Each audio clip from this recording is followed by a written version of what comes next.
Buenas noches, Pati. Buenas noches con todos. Escríbanos ahí en el chat desde dónde se conectan, desde qué ciudad o qué país se conectan y así nos vamos conociendo también un poco más. Vamos a esperar 2 minutos y empezamos. Saludos para Ángeles Alba desde Toluca. Muy buenas noches. A mi Berni, Pati del Valle desde Lima, Perú. Gisela Palma desde Coatzacoalcos, México. Desde Hermosillo, Sonora, Lisette. Desde Trujillo, Perú, Esther Álvarez. Muy buenas noches. Bienvenidas.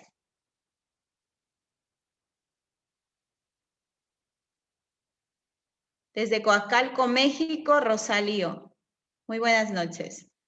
Tony Ochoa desde Cuenca, Ecuador. Maritza Flores desde Tlaxcala. Desde Puebla, Rosita de la Paz. Muy buenas noches.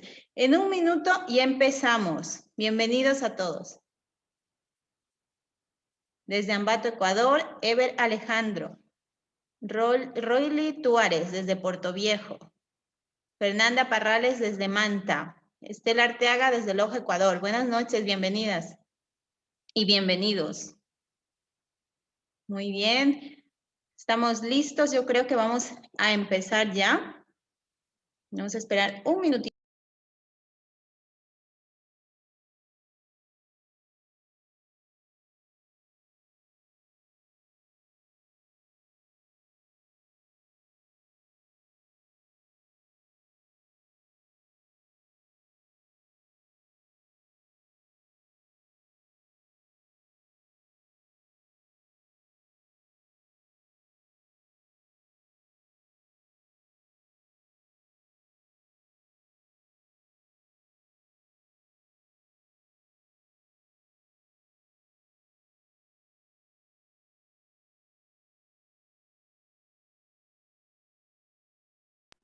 Ok, en honor al tiempo, aunque se siguen incorporando personas, vamos a empezar.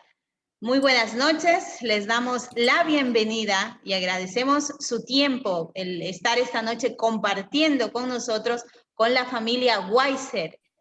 Bueno, les recuerdo que Weiser es un centro de entrenamiento mental, es un centro de entrenamiento para mejorar nuestras habilidades y sobre todo nuestra velocidad de cálculo. En Weiser podemos tomar clase tanto niños como adultos, como personas de adultos mayores, ¿no? Entonces, es un centro muy interesante y cada mes, durante cada mes, hacemos una conferencia o un webinar o un taller con el objetivo de que ustedes, papitos, mamitas, que quieren ayudar a sus hijos a desarrollar estas habilidades, pues puedan conocer un poquito más de cómo pueden ayudarles a mejorar, a desarrollar su cerebro. En esta noche vamos a hablar de un tema muy interesante que es cómo desarrollar la agilidad mental con el método Weiser.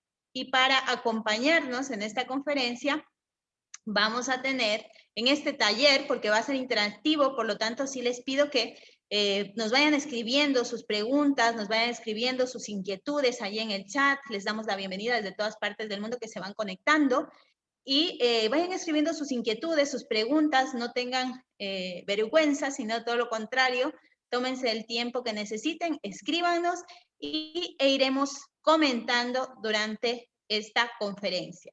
Bueno, la persona que nos acompaña el día de hoy es Gabriel Paredes Chávez. Él es de nacionalidad chilena, ha cursado un ciclo doctoral en psicología clínica, también es especialista en filosofía clásica y tiene estudios de pedagogía y ciencias exactas. Es autor de numerosos trabajos monográficos en los cuales incluyen temas como psicología, ética, filosofía y desarrollo organizacional. Y además es uno de nuestros asesores, de nuestros especialistas que nos ayudan dentro de lo que es el programa de Weiser. ¿Ok? Además es catedrático y conferencista internacional. Vamos a darle la bienvenida a Gabriel Paredes. Buenas noches, Gabriel. Hola, buenas noches. Muchas gracias, Adriana, y a Wiser Learning Center, nuestro anfitrión, que nos ha permitido y nos permitirá reunirnos esta noche y compartir sobre un tema que creo que nos apasiona a todos en cualquier momento de la vida, que son nuestros hijos, sobrinos, nietos, es decir, las nuevas generaciones. Es eso a lo que se dedica Wiser, y para ello ha convocado un grupo de profesionales especialistas en diferentes áreas para lograr desarrollar un proyecto, que es el que vamos a presentar esta noche.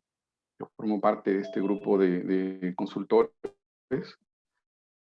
y será un placer entonces poder centrarnos en el tema del desarrollo de la capacidad mental, de la agilidad y las competencias de aprendizaje en los niños en estos tiempos de VICA, de volatilidad, incertidumbre, complejidad, ambigüedad, en la cual el mundo entero está viviendo una pandemia, una situación inesperada que tiene cosas buenas y malas, como todo en la vida.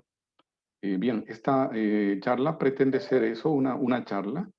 Lo que les pedimos por el número de personas es que por favor pongan sus comentarios y preguntas en el chat.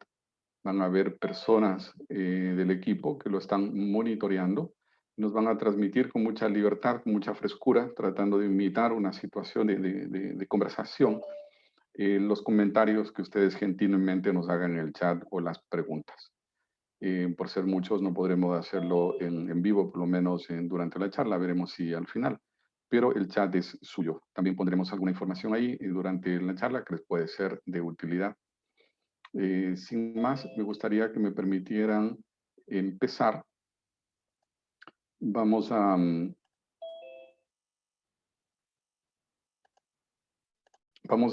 mencionar, estoy buscando el control de mi pantalla, ya lo encontré. Bien, vamos a mencionar que tenemos una temática que pretendemos desarrollar en el transcurso de esta hora. No es una clase académica universidad, nada más distante de la realidad, así que vamos a desarrollar el ritmo que ustedes gentilmente nos permitan. Si no terminamos el tema, pues estoy seguro que habrá nuevas posibilidades de encuentros que como amigos, junto a un tema de interés común, nos darán la oportunidad de compartir. Así que bueno, vamos a hablar básicamente de neurociencias, es el objetivo de ahora. Hablaremos del cómo está estructurado el cerebro, su integración, la importancia del refuerzo, la hiperconectividad. Son como los grandes temas que nos hemos propuesto. Recordamos entonces que todas las preguntas son bienvenidas en el chat.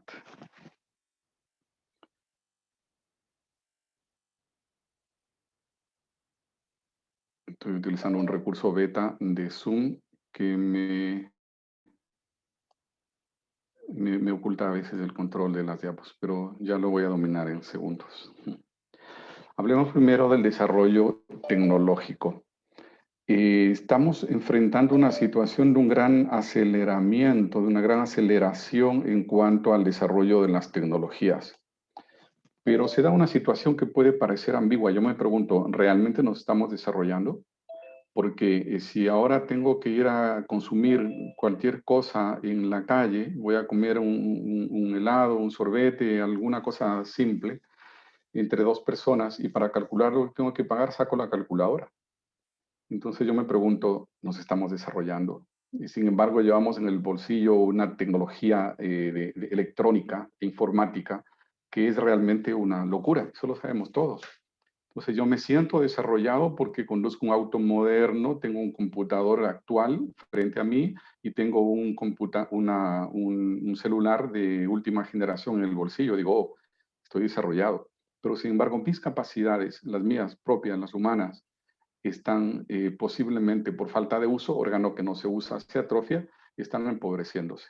Un ejemplo sencillo, si quiero ir más rápido, me pongo una bicicleta con dos ruedas. Quiero ir más rápido, pongo ruedas más grandes y un motor, es una moto, una motocicleta. Quiero ir más rápido, le pongo 4 ruedas y un motor más grande, es un vehículo. Quiero ir más rápido, un motor más grande y le pongo alas y es un avión.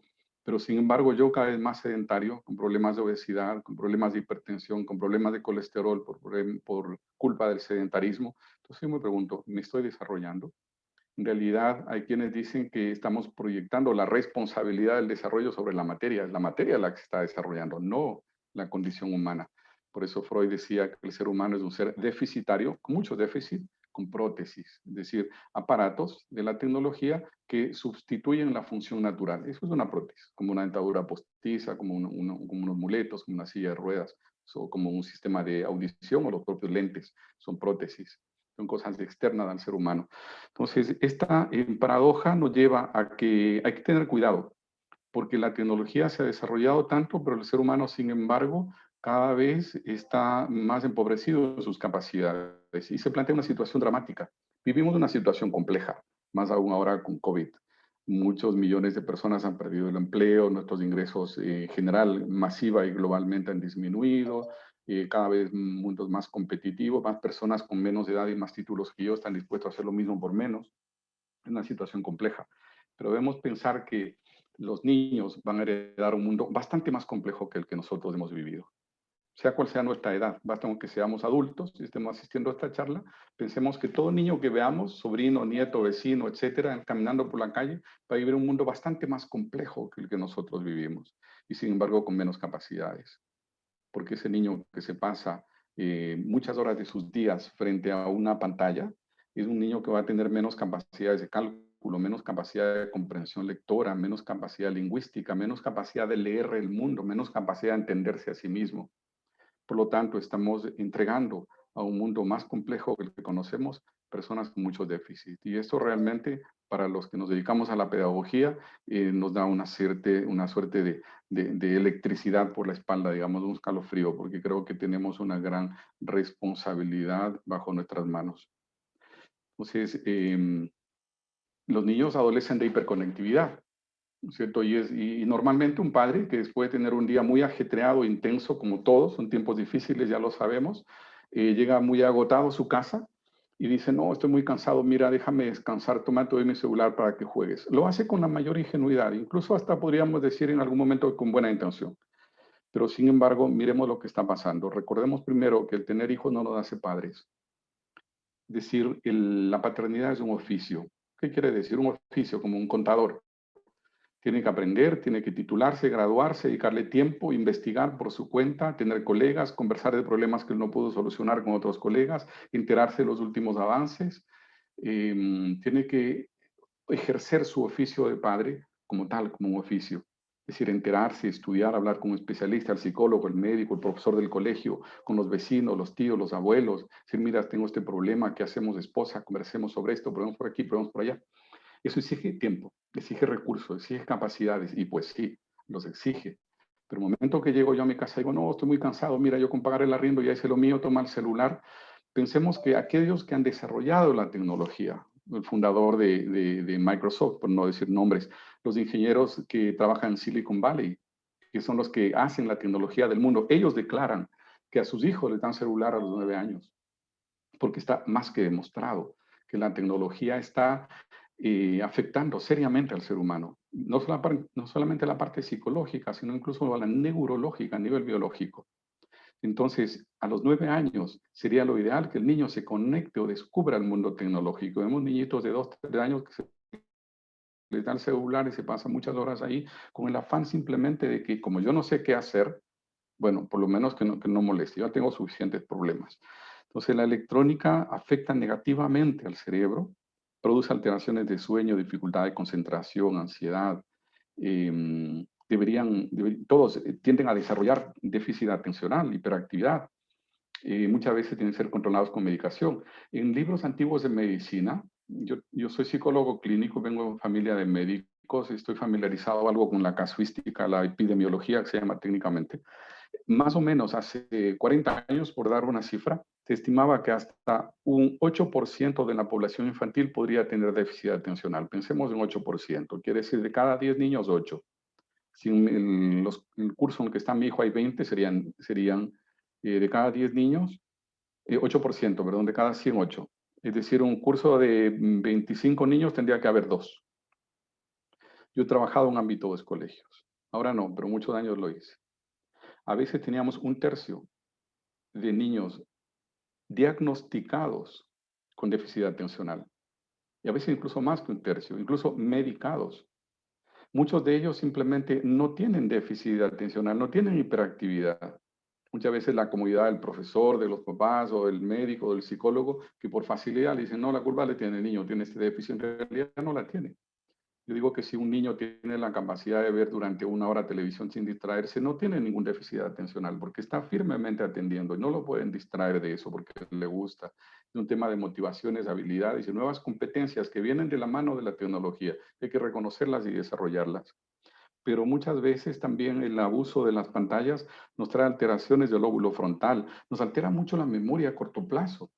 Se ha hecho pruebas de dar una lectura a un grupo de niños y a unos dejarles ver horas de televisión el mismo día que leyeron y a otros no dejarles ver ninguna pantalla el mismo día que leyeron y al siguiente día le das una prueba de memoria. ¿Te acuerdas qué es lo que decía la lectura sobre esto y esto? Es dramático como los que tuvieron horas de pantalla bajan notoriamente su capacidad de retención, memoria a corto plazo. Entonces, estamos afectándoles muy severamente una situación que es injusta, digo yo, porque van a tener que resolver problemas más complejos que los nuestros y sin embargo los estamos debilitando. Las redes sociales también nos van a traer muchas oportunidades, pero también muchos riesgos. ¿No es cierto? Las cosas no son ni buenas ni malas. ¿No es cierto? Un vaso de agua es bueno o malo, depende. Si lo doy a una persona que está muriendo de sed en el desierto es bueno. Si le doy a una persona que se está ahogando en una piscina es malo. ¿Golpear es bueno o es malo? Depende. Si le va a caer un macetero a mi amigo, le doy un fuerte empujón para salvarle la vida, aunque se lastime del empujón, es bueno. Pero si es que golpeo a alguien porque no supe controlar mi emocionalidad, es malo. Entonces no son ni buenas ni malas, la tecnología tampoco. No es ni buena ni mala, depende de quién la gobierne. Pero hay un tema. La tecnología está adelantándose tanto. Escuchamos en noticias hablar de 5G. ¿Qué es 5G? Una capacidad de transmisión de datos tan grande y tan veloz que pueden soltar al mundo cosas que ya existen, pero están encerrados en grandes computadores y no lo soltaban porque estaban pasando por un caño pequeñito, que son las capacidades de comunicaciones actuales, pero con 5G se liberan esos monstruos tecnológicos que permiten hacer una enorme cantidad de cosas y funciones de inteligencia artificial, automatizar absolutamente todo. Entonces, empiezan a conocernos mejor que nosotros. O sea, Google nos conoce mejor, me conoce mejor a mí que yo mismo. ¿No es cierto? Y Facebook y Amazon y etcétera, nos conocen mejor que nosotros mismos y eso es un gran riesgo. Hay mucha literatura escrita sobre esto. Es Gabriel, un gran riesgo. perdona que te interrumpa, tenemos aquí un comentario, nos dicen ahora con el tema de la pandemia, los niños están más conectados, nos dice Celinda, con la tecnología por el motivo de las clases y nos coincide Juanpa y Nati y nos dicen qué podemos hacer ahora que están teniendo clases a través de la pantalla, ¿no? Entonces, esa es la realidad. ¿Qué es lo que podemos hacer en este caso con el tema de la hiperconectividad de nuestros niños? Qué buena pregunta. Absolutamente es la realidad, o sea, innegable. Y yo diría que en mucho no hay grandes cosas que se puedan hacer de lado de lo que el niño tiene que aprender. Antes lo que aprendían 5 horas de clase presencial, el canal virtual es un poco más lento, tiene que aprender en 7, 8, 9 horas de sesiones diarias.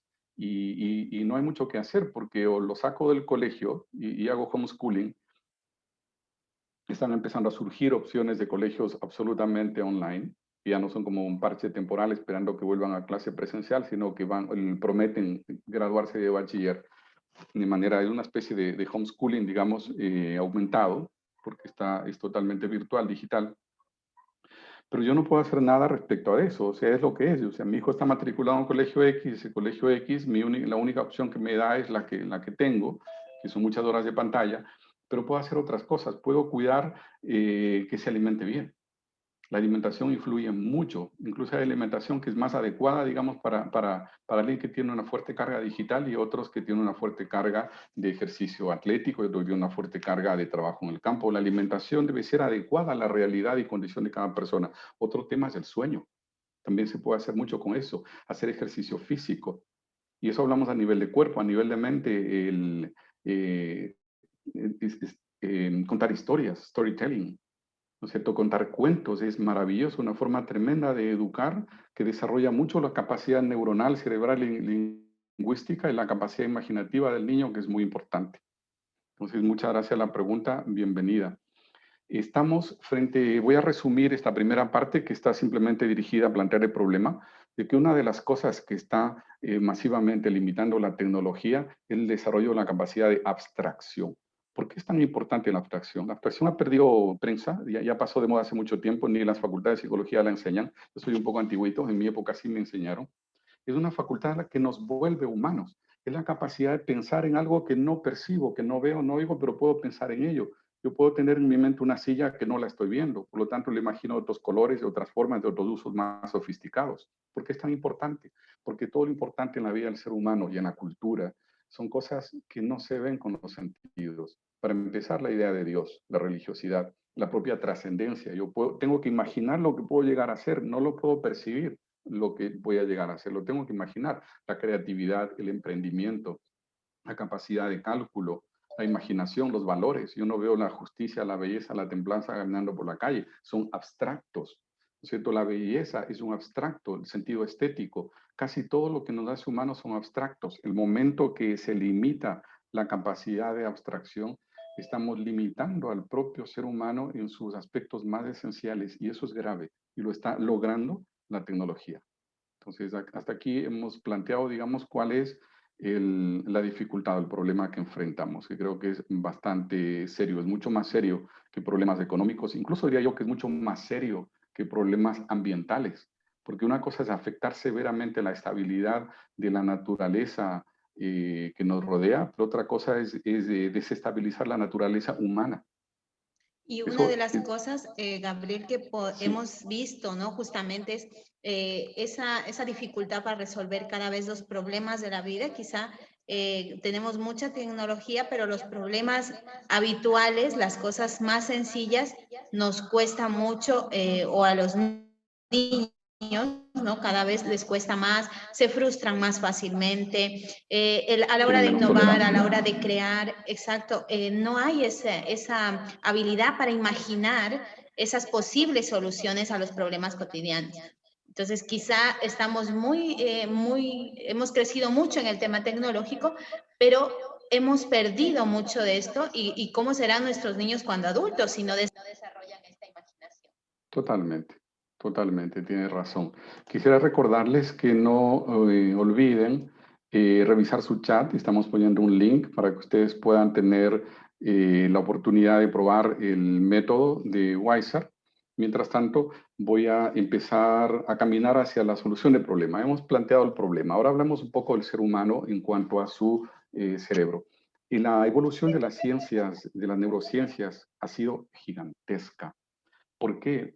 Porque hay mucha tecnología que ahora se ha utilizado para indagar en ese gran misterio que es el cerebro humano. Por ejemplo, la resonancia magnética, entre muchas otras, que ahora es más exacta y permiten hacer resonancia de un cerebro no solamente vivo, sino un cerebro en movimiento.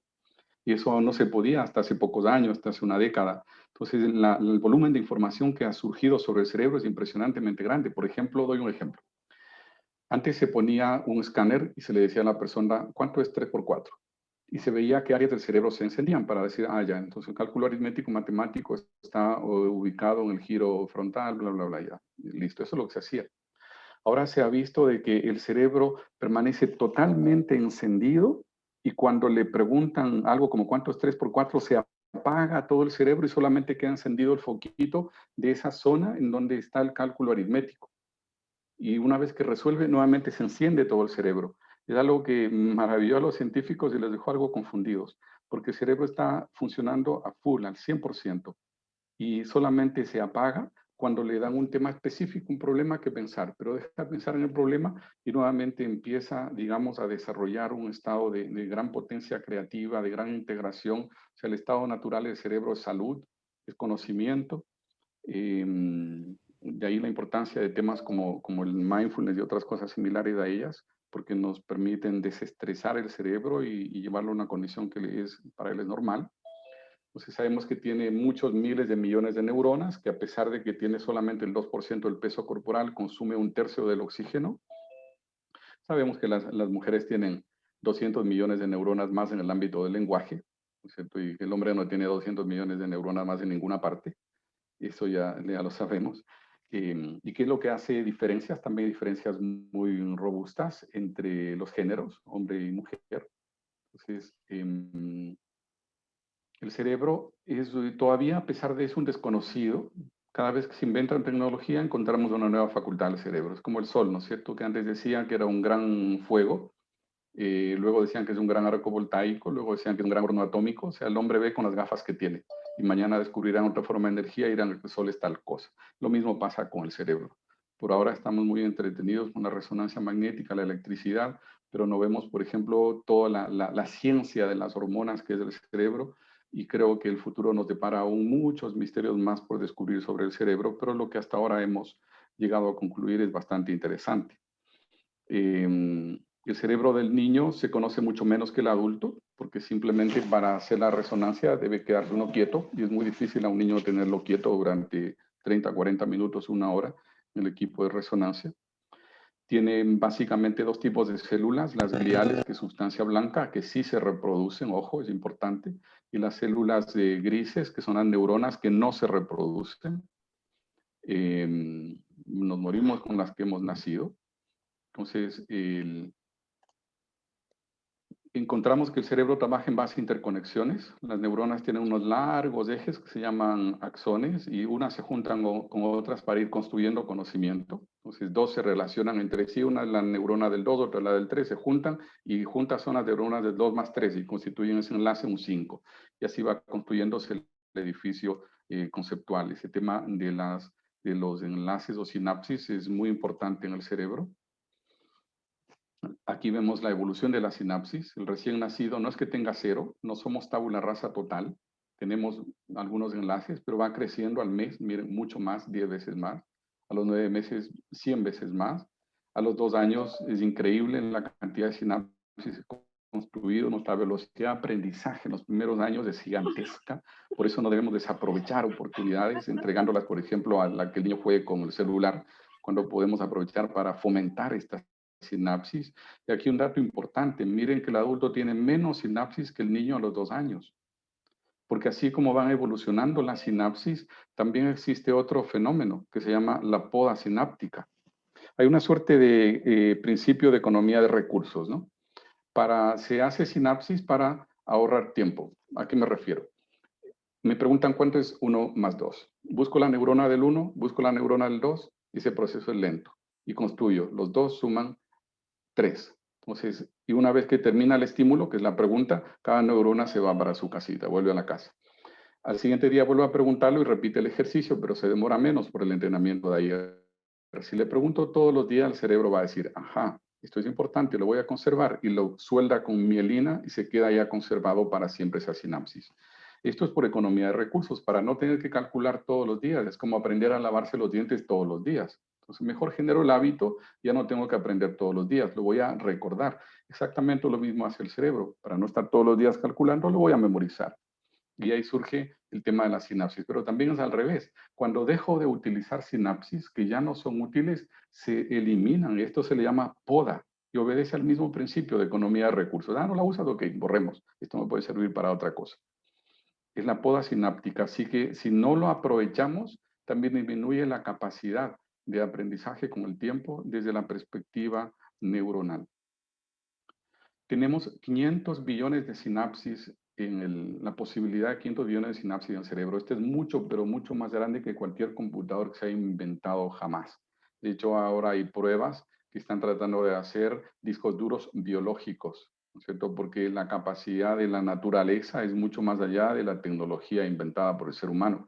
Entonces, la capacidad que tenemos de guardar información es infinita. Tendríamos que pasarnos leyendo sin parar, ni comer, ni dormir durante 500 años, un montón de libros, para decir que nos acerquemos a la capacidad, a mi memoria de recordar todo eso que estoy leyendo. Entonces, nuestra capacidad de aprendizaje es importante. Hay que entrenarla. Hay que entrenarla, hay que utilizarla. Gabriel, tenemos una pregunta antes de continuar. Con gusto.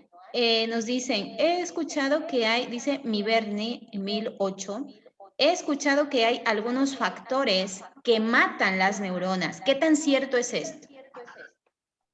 Sí, claro, por supuesto. Los psicotrópicos, algunos fármacos, existen radiación.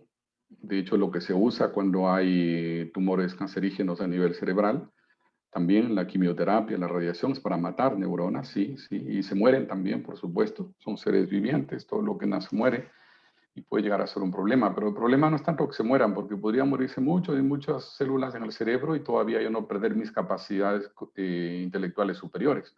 El problema es no usarlas. El problema es no desarrollarlas. Eso sí es un problema un poco más real y cercano, porque eso lo vivimos todos. Gracias la pregunta. Si nos ayudan, por favor, con la encuesta. Ok, vamos a realizar una encuesta. Tenemos 100 personas ahora.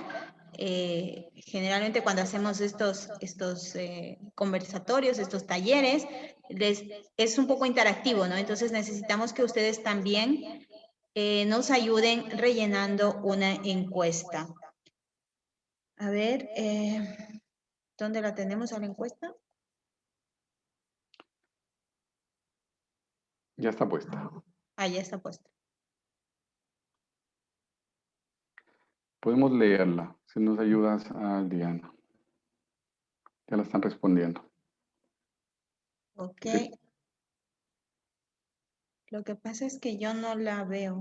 dice, ¿qué porcentaje de su capacidad cerebral considera que usa? Hay segmentos de 80 a 100, de 50 a 80, de 20 a 50, menos de 20. Y la otra pregunta es, ¿considera que está en edad de expandir al máximo sus capacidades innatas? Dice sí y no.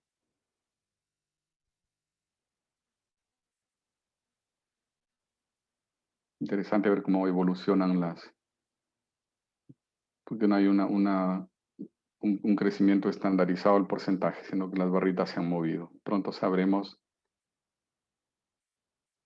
la respuesta. Y es muy interesante, nos dice Alberto Munguía, las neuronas que mueren ya no se reponen. Y No. nos dice Estela Arteaga, he escuchado que el cerebro trabaja el doble mientras dormimos. ¿Las neuronas son reemplazables?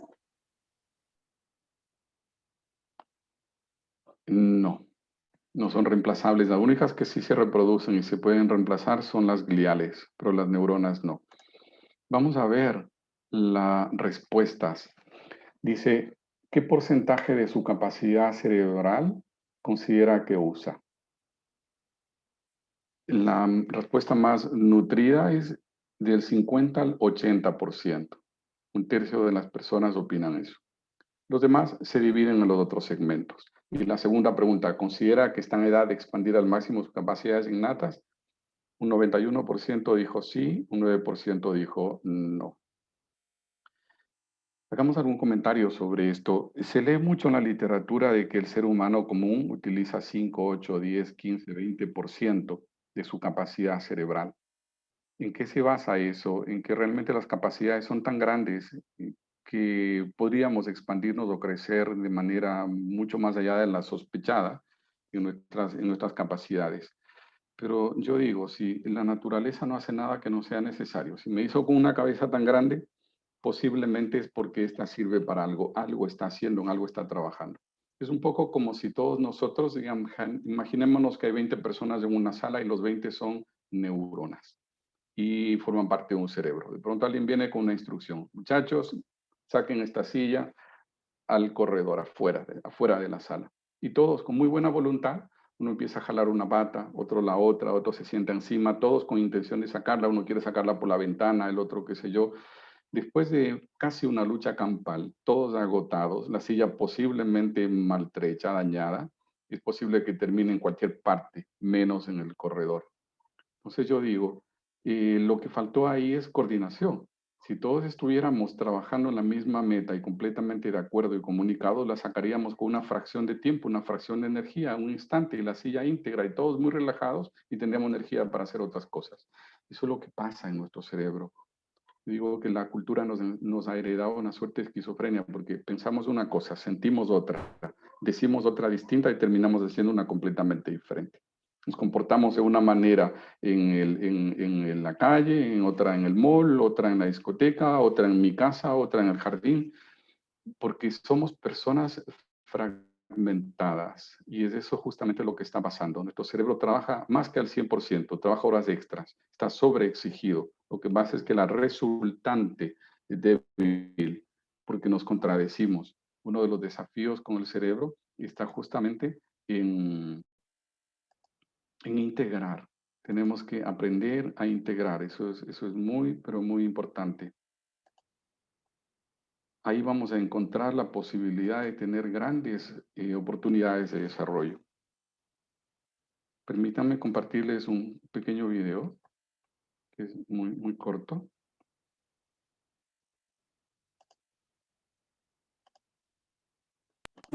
Los niños les impacta el método, le hemos dicho, primero la autoconfianza, generan nuevas expectativas sobre sí mismos, después descubrir que pueden. Y el cambio de interacción con sus compañeros es distinto. Los compañeros ahora les piden ayuda, antes les hacían bullying. Entonces, trabajar en el tema motivacional de los niños es muy importante. Los desafíos que se les plantean no tienen que ser tan altos como para que lo frustren, ni tan bajos como para que lo aburran.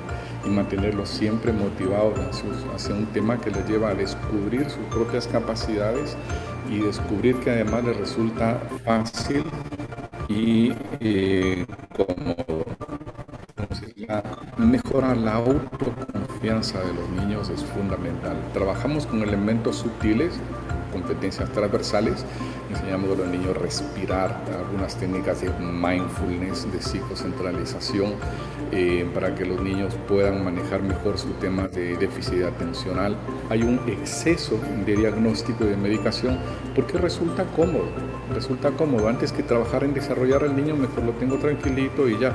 Entonces nos preocupa mucho esta situación que se está dando con los niños y nos gusta muchísimo haber sido invitados por un colegio de vanguardia, Colegio Bilingüe Cuscatlán, para que podamos implementar nuestro sistema, que es absolutamente complementario a cualquier programa escolar. El tema es que nuestro método es, podríamos decir, como una autopista sin semáforo y sin límite de velocidad. Es decir, el niño va a la velocidad que le agrada, va a sus anchas y no experimenta limitaciones. Esto hace que sea un método totalmente individualizado. Bien, gracias. Excelente, Gabriel. Sí, justamente tenemos algunas preguntas en este momento y creo que una de las cosas del método es eso, ¿no? Que deja que el niño sea quien desarrolle sus capacidades, que sea el niño quien se enfrente a sus propios retos, como has dicho tú, que no sea demasiado para que se frustre, ni tan ligero para que se aburra, ¿no?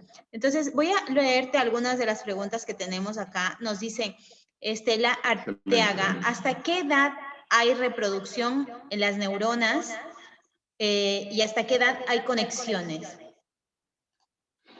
Las neuronas no se reproducen. Eso es categórico, a ninguna edad. Con las que nacemos se quedan. O sea, durante la gestación se reproducen, pero al momento del nacimiento ya no. Y las conexiones toda la vida. Es decir, todo lo que sabemos, sentimos y hacemos, en el fondo, es una red de conexiones neuronales. El lenguaje es un edificio construido en base a tejidos neuronales. Mi conocimiento de la matemática también. Cualquier área del conocimiento humano constituye una red compleja de sinapsis, de tejidos neuronales. Nos preguntan también, Ángeles Alba, ¿cómo sé el porcentaje de capacidad cerebral que uso y si hay algo para medirlo? No por una razón muy simple, no sabemos y porque tenemos que saber cuál es el total. O sea, si yo sé que el total es 3 metros y yo he llegado a 1, sé que estoy al 30%. Entonces, siempre medir es comparar algo con algo.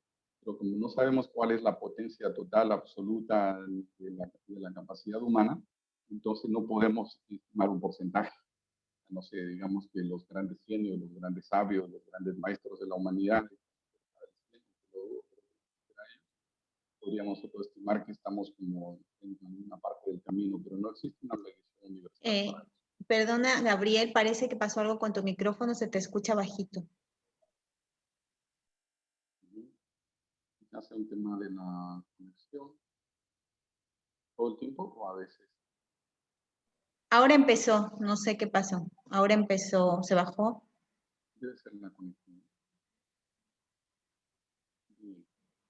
Un gusto. Si encuentras preguntas ahí Mucho reiteradas mejor. o que abonen al tema, Sí, tenemos. encantado. Y si no, las respondemos luego por el chat. Ok, continuemos. Ya. El cerebro tiene básicamente tres mundos.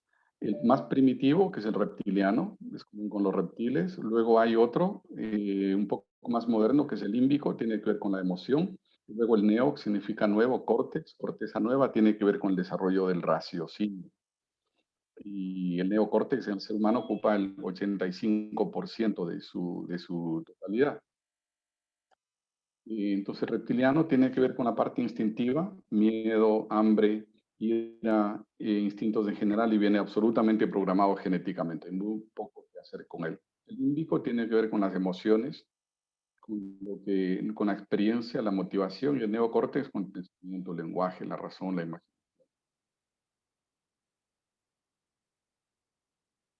Resulta un desafío interesante poder integrar también desde esta perspectiva las capacidades del ser humano. Hablemos un poco, por ejemplo, del sueño. Aquí tenemos una tabla bien interesante que muestra el sueño. La horizontal son la edad en años, ¿no es cierto? En un año necesitamos dormir como los gatitos, 16 horas. Algunas horas de esas son diurnas, en la barra azul, y otras, la barra gris, son nocturnas. Pero la barra azul va disminuyendo. Cada vez necesito dormir menos horas en el día, hasta que a los entre 3 y 4 años ya no necesito dormir nada en el día, puedo permanecer despierto el día entero, pero sí necesito tener 12 horas de sueño en la noche. Lo importante del sueño es de que durante el sueño se generan hormonas de crecimiento, no cuando estamos despiertos, sino cuando estamos dormidos. Por eso a quien está en etapa de crecimiento es muy importante, pero muy importante para la adecuada maduración orgánica y para que crezca bien y sano, saludable, que duerma mucho, que duerma bastante. Pero esa necesidad de sueño va avanzando en la medida que el organismo madura. O sea, es diferente la necesidad de crecimiento que tiene un niño a los 5 años que la que tiene un adulto. Vemos, por ejemplo, que ya a los 18 años, prácticamente terminada la adolescencia, el sueño puede ser cómodamente reducido a una cifra saludable de 8 horas. Inclusive, esto podría ser incluso menos. Me refiero que el sueño deja de ser ya una necesidad biológica, pasa a ser un tema más de hábito o incluso de cultura. El tema de la siesta, que toman algunas culturas como los españoles y otros, son temas más de cultura que necesidades biológicas. Porque los niños es importante que duran bastante y después de superada la adolescencia ya no es imprescindible dormir tanto. Podemos también sacarle más horas de provecho al aprendizaje, a las artes, al trabajo a veces hace falta, porque no al deporte. Podemos entrenarnos porque ya no es una necesidad tan imperiosa. La cualidad más explícita del cerebro es la plasticidad. Toda su vida aprende, toda su vida se adapta. El cerebro debe estar integrado para tener más efectividad y mejorar su rendimiento. Por esto es de gran importancia esa capacidad plástica y de conectividad que tiene. Las acciones, para cuando sean seguras y van a las acciones, el actuar en el mundo, cuando va acompañado de emociones positivas y fuertes, se vuelven mucho más efectivas, más eficaces, más enérgicas, más claras. Una persona que tiene una emocionalidad clara, definida, fuerte y que está claro en sus objetivos, eso a nivel de raciocinio, de discernimiento, y que es categórico en sus acciones, pero a la vez es prudente, es generoso, pero a la vez es cortés, es una persona fuerte, madura, adulta, inteligente, es que tiene integrado diferentes partes del cerebro. Entonces, la neuroplasticidad no solamente es un asunto de genética, también cuestión de aprendizaje y de adaptación.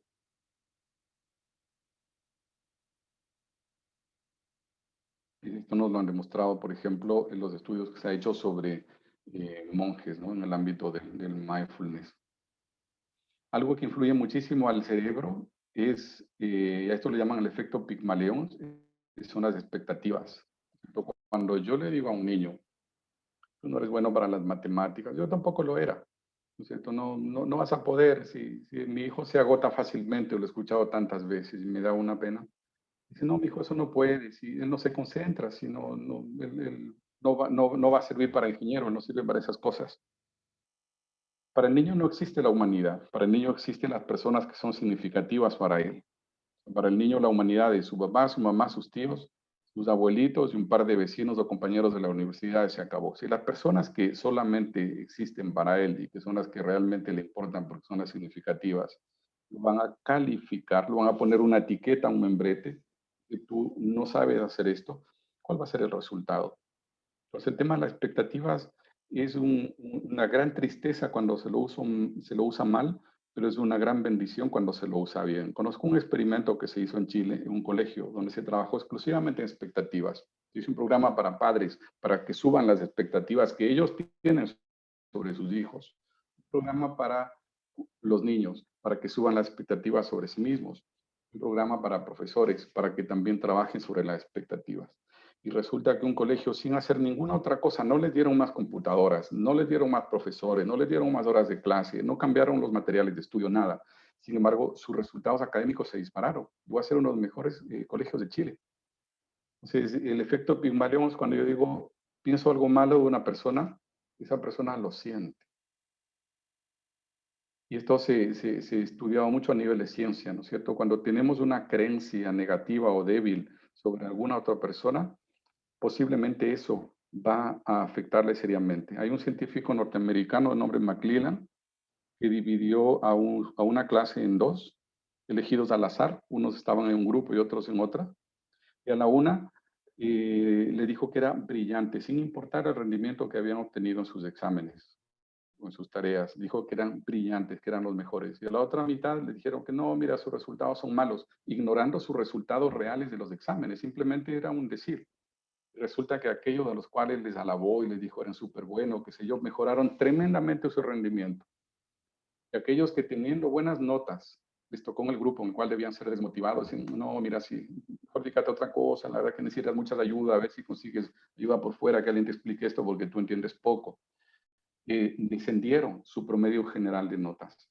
Esto es las expectativas, o sea, qué importante el trabajo que yo puedo hacer con mi hijo, simplemente diciéndole, aun cuando sea una mentira blanca, si lo estás haciendo muy bien, tú eres excelente, o sea, puede ser mucho mejor, pero me gusta tu trabajo, te has esforzado mucho y mira los frutos, cómo estás aprendiendo, qué bueno eres, porque eso va a determinar cosas a largo plazo, mis hijos.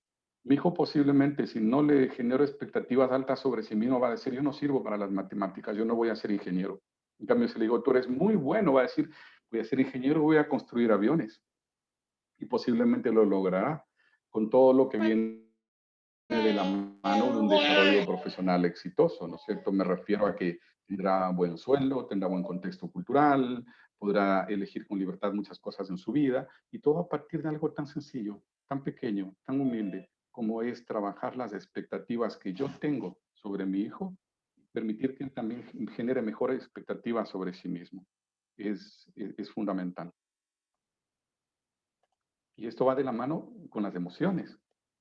Las emociones controlan la razón, mucho más que la razón controla las emociones. El poder de la razón no es la fuerza. No se trata simplemente de aguantarse la emoción. La emoción tiene que ser entendida, tiene que ser canalizada.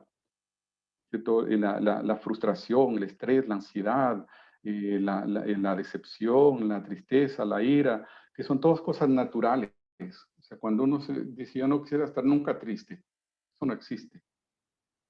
Todo el mundo se pone triste alguna vez en la vida y nadie la inventó. La tristeza no la inventó nadie, no es fruto de la cultura, es fruto de la naturaleza, nos viene por ser seres humanos. Lo que pasa es de que en la antigüedad, en Egipto, Grecia, Roma, China, había un dios, una divinidad de la tristeza.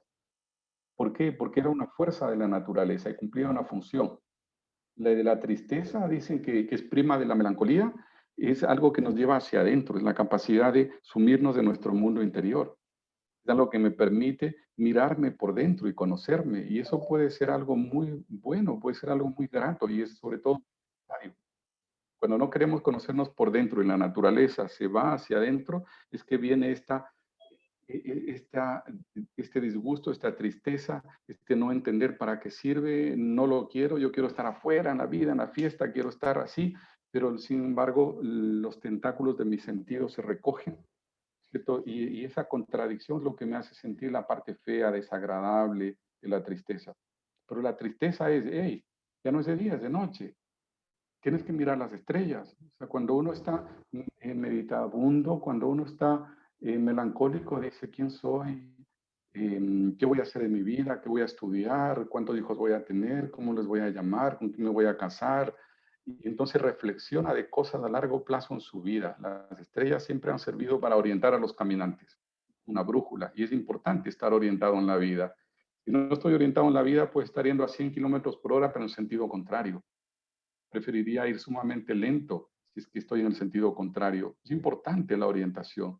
Entonces, la tristeza es conócete a ti mismo, reflexiona sobre cosas esenciales. ¿Qué vas a hacer a largo plazo? O sea, contento porque hoy lograste algo, pero a largo plazo, ¿qué va a pasar con eso? Quizá era mejor que no lo hubieras logrado. Entonces, eso es la cuna de la filosofía, es la cuna de la literatura, es la cuna del arte, ¿no es cierto? La capacidad de mirar hacia adentro, de ir hacia adentro. Entonces, las emociones tienen que ser entendidas, no se trata de aguantárselas simplemente. Para poder vivirlas se conviertan en una fuerza. Cuando hablamos de integración, también ahí hay una integración, la integración emocional, racional. Vemos que los estudios modernos de la investigación partieron de este ejercicio, que es muy divertido y es muy sencillo. Pusieron a niños con un marshmallow y les dijeron, mira, si no te lo comes, cuando vuelva te voy a dar la bolsa entera. Pero si quieres, te lo puedes comer, no hay ningún problema. Y se fueron y los miraban con cámaras de video. Y observaron de todo, que niños se ponían a llorar, otros se ponían a jugar, otros se comieron al instante sin ningún cargo de conciencia, otros no sabían qué hacer y otros esperaron también sin drama. Luego la ciencia se dedicó a observar, vieron qué pasó con esas personas luego de 30 años. Los que más éxito tenían eran los que esperaron sin ningún problema, la capacidad de controlarse, de tolerar la frustración. Y los otros tenían todo tipo de problemas. No se habían logrado profesionalizar bien, eran personas que cayeron en las dependencias, eran personas desconcertadas en la vida, todo lo que quieran.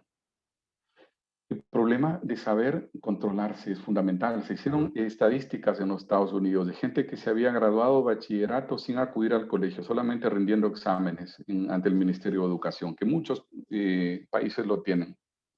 Se encontró que en promedio eran mucho más inteligentes que los otros, obvio. Si iba a estudiar solo es autodidacta y aprender tantas cosas solo, wow. Y sacaban muy buenas notas, eran muy inteligentes, se graduaron con honores de bachilleres.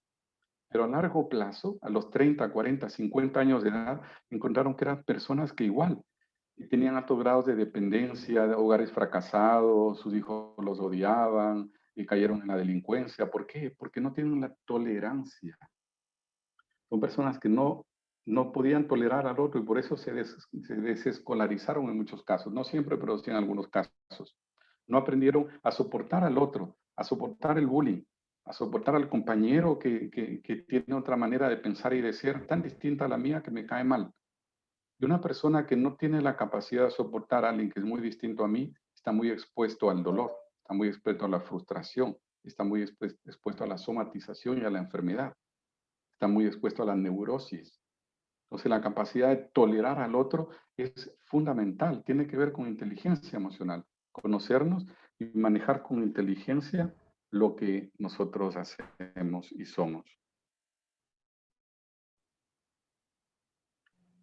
¿Qué tal, Adriana? Sí. Mientras preparamos la Mientras respuesta, preparamos, ¿me compartes algunos comentarios? Ok, sí, voy a compartirte algunas de las preguntas. Nos dice Denise Nat, en el caso de los niños de entre 11 años a más, para padres, ¿qué hacemos los padres para que mejoren sus capacidades? Y una muy parecida nos dice Ángeles Alba, ¿cómo podemos desarrollar al máximo nuestras capacidades cerebrales? Por otro lado, David Farinango nos dice, ¿cómo impacta el juego en el desarrollo cerebral? Y también nos dice Tania, ¿cómo aplicar este desarrollo al neurocórtex? El juego es fundamental, la narración de cuentos es fundamental porque llevan al desarrollo lingüístico. La manera de entrenar está en las bases de lo que hemos reflexionado, investigado y y experimentado nuestro método. Un entrenamiento diario, una gimnasia. Cuando yo quiero ganar las Olimpiadas, entreno todos los días. Dejo entrenar un día, pierdo una semana de esfuerzos. Dejo entrenar una semana, pierdo un mes de esfuerzos. Y siempre, ojo, entreno en fácil. Si yo quiero saltar sobre 2 metros, no me doy contra una pared de 2 metros de altura, me lastimo. No digo, ¿cuándo puedo saltar yo? 50 centímetros, ok, voy a saltar 50. Pero voy a mejorar velocidad, estilo, precisión, fuerza, potencia. Y cuando domine todo eso, aumento 1 centímetro más. Ya salto no 50, sino 51.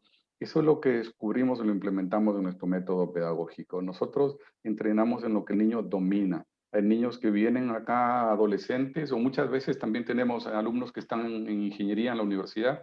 Dicen, mire, quiero estudiar cálculo, álgebra. Ok, en el colegio te están enseñando álgebra. Por eso quiero que le ayude a mi hijo con sus clases de álgebra. Muy bien, quisiera hacerle una prueba. Y resulta que si bien el chico de 15, 16 años está estudiando en álgebra, se equivoca en sumas de un dígito. Se equivoca en restas de 2 dígitos. La mitad de las multiplicaciones las hizo mal. Digo, señora, su hijo no tiene problema de álgebra, su hijo tiene problema en aritmética, ¿no es cierto? Y es verdad, los aviones se caen no porque los grandes cálculos, porque eso lo hacen genios y computadoras, los aviones se caen por las pequeñas cosas.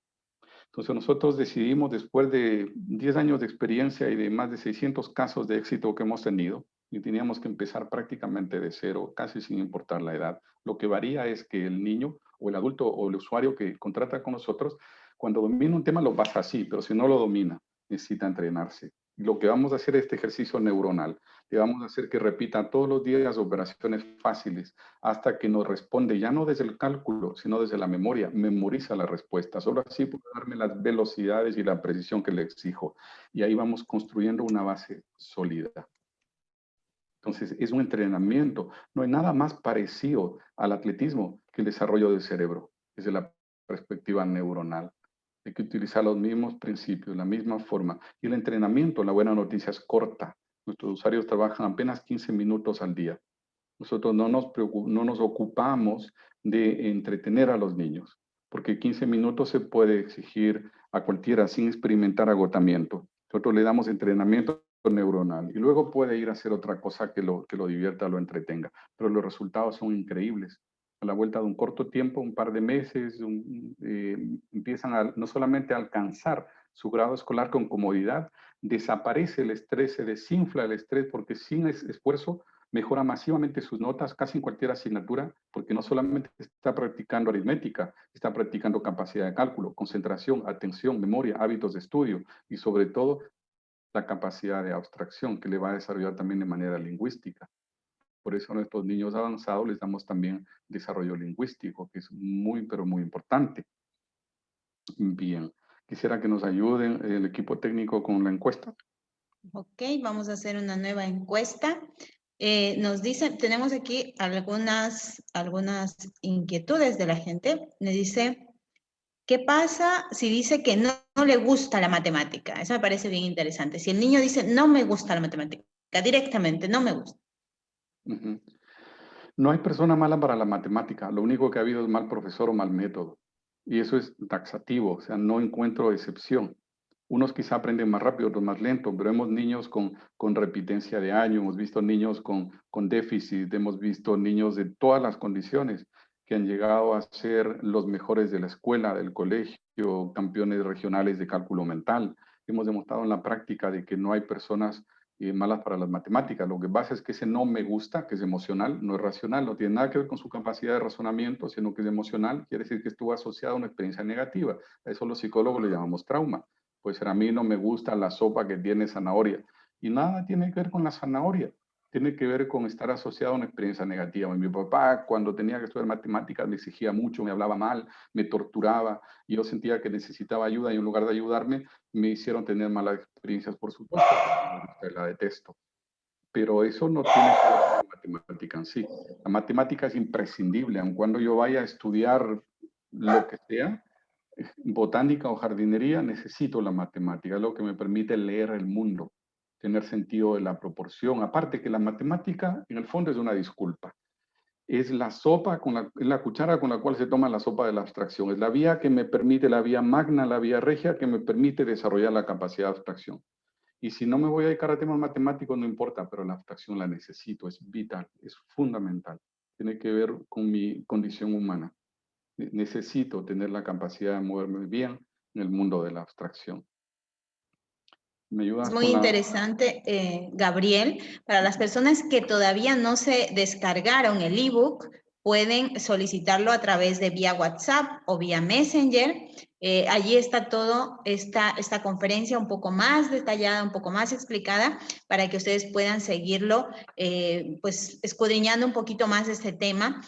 Nos dice Noelia Yaya Rivadeneira, dice, los docentes, ¿cómo podríamos ayudar a los niños para que desarrollen su agilidad mental? Actualmente nosotras las maestras con las clases virtuales ya no podemos interactuar mucho con ellos. Particularmente intento que todos participen, pero he tenido dificultades en la comprensión lectora de mis chicos.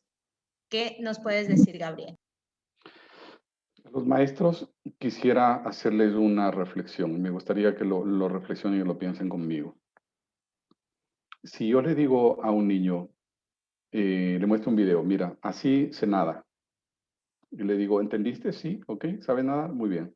Ahora lánzate al agua y nada. ¿Qué va a pasar? Si le digo, mira, este es un video de cómo se conduce un vehículo. ¿Entendiste? Sí, ok, toma la llave, anda a la farmacia y cómprame mascarillas. ¿Qué va a pasar? Posiblemente ese niño se ahogue o colisione en su vehículo. Hay una diferencia entre informar y formar. Habitualmente, en la educación institucionalizada, le llamo yo, normalmente estamos centrados en informar. O sea, tú no sabes cuánto es 1 más 1, no, ok, yo te voy a enseñar. ¿Entendiste? Sí, ahora vamos con el 1 más 2. Pero ahí lo que estamos haciendo es informando, no formando. El desarrollo de capacidades, que es lo que más nos interesa, y hay algunas experiencias que están ya migrando de una educación como la normal, digamos, la habitual, hacia un desarrollo real de capacidades. ¿Qué capacidades necesito a futuro? Y debo centrarme en esas capacidades. Eso es una forma distinta de hacer las cosas. Tengo que asegurarme que se desarrollen ciertas competencias, ¿cierto? Y para ello me sirve más la experiencia, como decía, del atletismo, que es un sistema de entrenamiento más que solamente de información. Por eso Weiser se decidió a hacer un sistema de entrenamiento. Tú ya sabes sumar, ok, pero te voy a hacer sumar a una velocidad que no tenías idea que podías. ¿Sabes multiplicar? Vas a ser el mejor multiplicador del mundo. Y vas a hacer en los exámenes de diagnóstico de entrada, encontramos que un niño hace 15 ejercicios y se equivoca en la mitad y tarda 20 minutos en resolverlos. Después de unos meses de entrenamiento con nosotros, hace 100 ejercicios, no se equivoca ni una sola vez y lo hace en una fracción de tiempo. Entonces estamos desarrollando capacidades. Su capacidad le va a durar toda la vida. La información le va a durar hasta que se olvide. Y normalmente son muy pocos días. Algunos de nosotros quisiera que nos pregunten lo que nos enseñaron para ser bachilleres. Que nos digan, no sé, capitales del mundo, que nos digan cómo hacer un factoreo, cómo resolver una ecuación, cómo sacar una raíz cuadrada. Y posiblemente vamos a fallar, nos hemos olvidado, porque hemos sido informados, no formados. Realmente, ¿qué capacidades quedan desarrolladas una persona que se gradúa de bachiller? Un poco de lectura, aunque somos analfabetos funcionales porque no leemos ni el periódico, pero por lo menos sabemos leer. Dicen que somos analfabetos, pero no lo somos porque no leemos. Capacidad de cálculo bajita. Con frecuencia, la mayoría de nosotros, 99% de los adultos, tenemos problemas con cálculo aritmético. No se diga con otro tipo de cálculos. Y son competencias básicas para el desarrollo profesional y personal de casi cualquier ámbito de la vida. Aquí nuestro equipo técnico nos ayudó con la encuesta. Vamos a ver los resultados. ¿Considera que usted es una persona inteligente emocionalmente? El 82%. Sí, excelente, excelente, muy bien. Durante los últimos 6 meses, ¿ha sentido que sus emociones le sobrepasaron al punto de llevarlo a hacer cosas de las cuales luego se arrepintió? 56% sí. Llama la atención que, porque si más de un 56% estima de que no supo entender y controlar bien sus emociones, quiere decir que más de un 56% no controla inteligentemente sus emociones. Okay, hay un poco de contradicción con las dos respuestas. Pero en eso hay mucho que aprender. Eso hay mucho que aprender. Yo creo que más o menos entender y medianamente manejar nuestras emociones, podría decir que nos llevan a tener una vida bien vivida. Casi todas las situaciones graves, importantes, de extrema felicidad o extrema tristeza en nuestra vida, es por asuntos emocionales. Y quisiera yo centrarme a manera de conclusión, porque se ha acabado nuestro tiempo, de la necesidad de integración. Creo que el desafío de este siglo, de los 100 años que han empezado y que están corriendo, de este siglo, me refiero hasta el año 2100, el gran desafío de la humanidad en este siglo va a ser la convivencia, la capacidad de conectarse, la capacidad de convivir, la capacidad de entender y tolerar al otro. Pero para conectarse con otro, primero hay que conectarse con uno mismo. Yo les invito a conectar los 3 cerebros, reptiliano, límbico y neocórtex. Conectar los 2 hemisferios, izquierdo y derecho. Conectar sustancia blanca con sustancia gris. Conectar racionalidad con emoción. Es fundamental. Y esta conexión interna, neurológica, emocional y psicológica nos va a permitir entonces poder conectarnos con las otras personas y lograr esa gran meta de todos, que no es el bienestar, porque el bienestar es material, la comodidad, el confort es material, sino lograr la convivencia, que es la clave de la felicidad. Excelente, Gabriel. Muchísimas gracias. Aquí nos preguntan, aquí aplica el tema de las inteligencias múltiples y también nos preguntan sobre cómo desarrollar la tolerancia.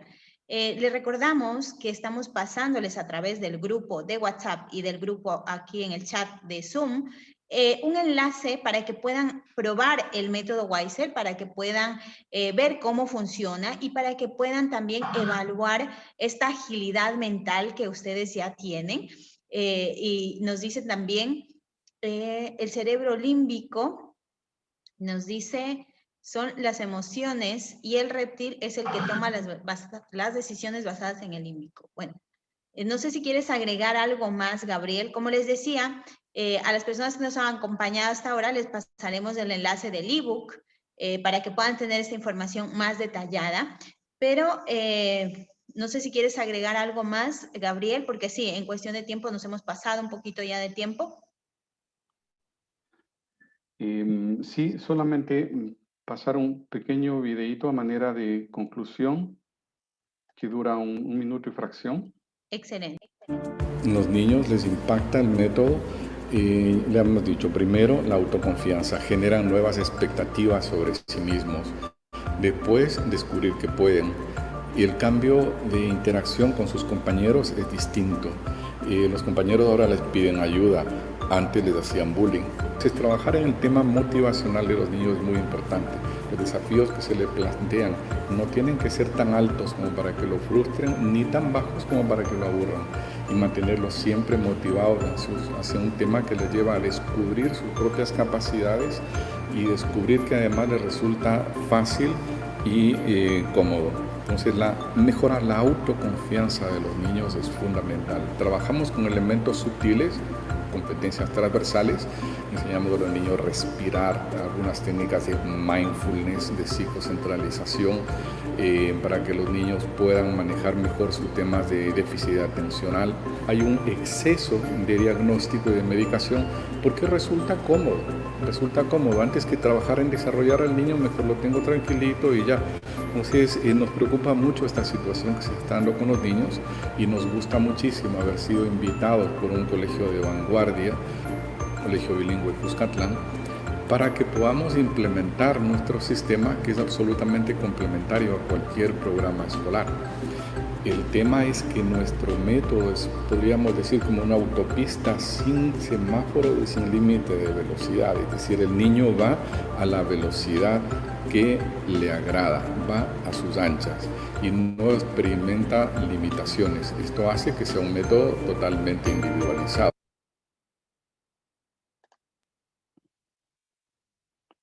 Y ya.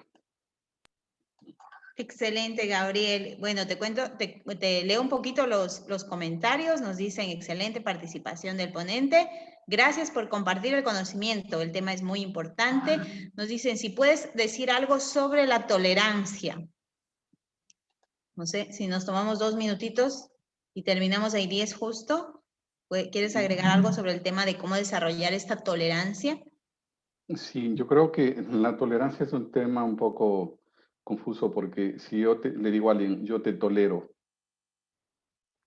no estoy diciendo algo bueno. Estoy diciendo, me aguanto, me caes mal, pero me aguanto y a ver hasta cuándo me aguanto. Yo creo que es más importante decir, yo te comprendo. Y casi es antagónico, antitético. O sea, si yo te tolero es porque no te comprendo. O sea, te estoy aguantando, te soporto. Pero eso no es como decir te amo. Es completamente distinto. Cuando a una persona yo la amo, no tengo que tolerarla, no tengo que soportarla. El amor es una fuerza que une todas las cosas. Su cualidad es la unión. El amor, su función es unir, vincular. Si yo no amara los números, no aprendería matemáticas. Si no amara la agricultura, no me haría agricultor. Si no amara la salud, no me haría médico. Necesito ese vínculo porque a través de ese campo gravitacional, de ese vínculo, fluye el conocimiento. Hay un vínculo entre objeto de conocimiento y sujeto conocedor y de ahí transita el conocimiento. Yo tengo que amar a todos los seres humanos, a todo el planeta, al universo entero. Y es así como puedo expandir también mis niveles de conciencia y de conocimiento. Y creo que la clave de la tolerancia, si queremos referirnos a ella, es justamente el conocimiento. El conocimiento viene después del amor. Entonces yo creo que esa es la clave de la convivencia. Excelente, Gabriel. Una última pregunta que me parece muy interesante. Nos pregunta Hugo Alejandro, ¿cuál es la estructura del método Weiser y cómo se aplica este método en el proceso de aprendizaje y enseñanza en la educación secundaria? Me parece que es muy interesante hablar de esa estructura del método Weiser. Bueno, es una gimnasia neuronal que se hace con dos elementos. Una es matemática, cálculo matemático, y otra es el desarrollo lingüístico. La pandemia nos hizo un regalo, como a todos. Nos obligó a ser absolutamente digitales, ya lo somos. Pero no es una app, sino que se alternan sesiones con una plataforma digital y un entrenamiento vía Zoom con pedagogos expertos que mediante un entrenamiento de 15 minutos diarios hacen que los niños desarrollen altas capacidades lingüísticas y de cálculo, además de concentración, atención, memoria, hábitos de estudio, etc. El resultado es que mejoran masivamente su rendimiento escolar, luego superan 2 y 3 años su nivel escolar, mientras sus compañeritos están sumando +1, nuestros niños están en álgebra. Y, por supuesto, hacen niños que son mucho más sociables, con menos estrés, eso ya lo hemos dicho. Esa es la estructura de trabajo de Weiser. Y como somos digitales, estamos en condiciones de atender en cualquier país, sin fronteras. Nos preguntan también si hay todavía sesiones presenciales en El Salvador. Les comento también a los participantes que estamos pasando un enlace a través del chat y a través del grupo de WhatsApp con una sesión para que puedan ver desde dentro lo que es el método Weiser. Solamente tienen que darle clic al enlace y registrarse en métodoweiser.com/acelera tu cerebro con el método Weiser. Es una sesión gratuita, solamente deben registrarse y nos pondremos en contacto para ayudarles a conocer más de este método. En cuanto a las sesiones presenciales en El Salvador, Gabriel. No tenemos ya sesiones presenciales en El Salvador. Excelente. Bueno, pasamos todos al mundo digital, así que tenemos que irnos también acoplando a este mundo digital. Y eso también nos abre nuevas oportunidades.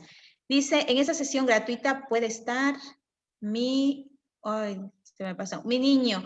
Claro, justamente una de las cosas que siempre nos preguntan, Gabriel, es si el método es solo para niños o pueden hacerlo también adultos. Mayoritariamente se inscriben niños por obvias razones, están en edad escolar. Pero también tenemos universitarios o gente que quiere estudiar un diplomado y hace mucho tiempo no se ha actualizado y quiere desarrollar sus capacidades.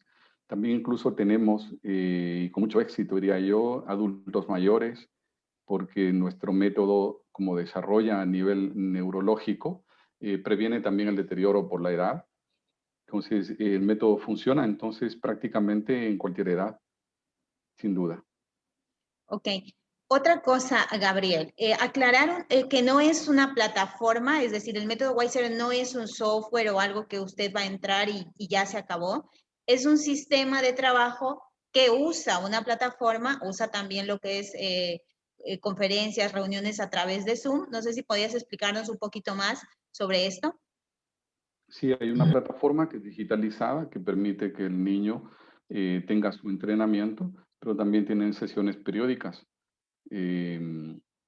con pedagogas especializadas para recibir asistencia sobre algunos temas puntuales según va avanzando en el programa de desarrollo. Vi una pregunta interesante de que cómo si manejamos temas de Asperger, síndromes. No somos especialistas en ningún tipo de síndrome. Sin embargo, en la experiencia hemos visto que algunos síndromes han reaccionado muy, pero muy bien a nuestro método. En particular, uno de ellos es Asperger y déficits también nos ha ido muy bien con TDAH. Nos ha ido muy bien inclusive con algunos casos de autismo. Pero ojo, no estamos especializados, no ofrecemos soluciones y tampoco es un método que sirva solamente para niños deficientes. A mí me llevaron en un país, me dijeron, miren, mi hijo es campeón nacional de matemáticas. Mi problema con él es de que no sé qué enseñarle porque aprende todo. Dije, bien que lo trajo, yo sí sé qué enseñarle. Porque es una autopista sin límite de velocidad. Cada niño va a su velocidad. Nos sirve para quienes están deficitarios en su rendimiento, como para quienes son excelentes. Y si su hijo saca solamente 10 en el colegio, usted no sabe cuál es su capacidad real. Lo único que sabe es que el colegio no le alcanza. No es suficiente para él, pero no sabe cuál es su capacidad real. A veces niños con problemas de conducta, a veces niños con bajo rendimiento escolar, no son nada más que síntomas de genialidad. Si un niño se aburre en la clase, regresa a mirar por la ventana y cuando vuelve a mirar el pizarrón se perdió la explicación de la raíz cuadrada y luego en el examen fracasa, puede sacar malas notas o empezar a molestar a los compañeros porque se aburre, porque es un genio. Puede sacar malas notas y no sabe. Usted nunca se va a enterar si es que no le da la oportunidad de desarrollarse a sus anchas sin límite de velocidad. Excelente, Gabriel. Sí, justamente eso es, yo creo que una de las, eso que nos queda a los papitos, ¿no? A los papás nos queda pensar, mi hijo se está desarrollando lo suficiente en la escuela o en el colegio. O sea, ¿está llegando realmente a desarrollar toda su capacidad o solamente está ya cumpliendo o como dices tú, ¿no? Está distraído porque realmente está aburrido, ¿no? ¿Cuándo podemos saber eso? Simplemente comentarles que en el grupo, en el chat, estamos compartiendo un enlace para que puedan todos revisar desde dentro lo que es el método Weiser, puedan solicitar una sesión gratuita y van a conocerlo y van a terminar de completar esta información que hemos estado transmitiendo el día de hoy. Además, les comentamos que los planes son completamente personalizados, es decir, no hay algo que sea para todos, ¿no? Weiser está muy bien diseñado para que su niño, independientemente de cuáles sean sus necesidades, si desea hacer este entrenamiento, este ejercicio mental, esta gimnasia mental, diariamente pueda hacerlo a través de Weiser.